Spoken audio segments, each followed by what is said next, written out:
Paparating na naman ang Pasko at Bagong Taon, kaya ang mga otoridad hinihimok na ipagbawal na ang mga paputok. Nanawagan si Interior Secretary Benhur Abalos sa lahat ng local chief executives na magpasa na ng kani-kanilang ordinansa kaugnay sa firecracker ban. Nakita naman natin yung mga daliri na puputol, etc. Iban na natin totally yun. Magkaroon na lamang ng pyrotechnics display doon sa City Hall. Sana lahatin na natin at maiwasan natin itong mga disgrasya. Nitong linggo lang, 2 tao ang patay at 5 ang sugatan matapos ang isang sunog sa bus terminal sa Marikina City na isa raw firecracker cargo truck ang pinagmulan. Ang Metro Manila Council nagpasa na ng resolusyon para ipagbawal ang mga paputok.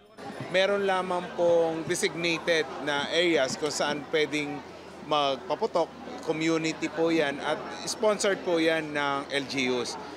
Ani Abalos, handa ang mga otoridad na rumisponde sa anumang insidente, bagamat umaasa raw sila na magiging mapayapa ang mga pagdiriwang ngayong holiday season. Pinaghahandaan na rin ang pagbigat ng trapiko simula Biyernes, December 22, kung kailan marami ang inaasahang uuwi sa kani-kanilang probinsya para sa long Christmas weekend. Iinspeksyonin daw ng MMDA ang mga airport, bus terminal at seaport ngayong linggo.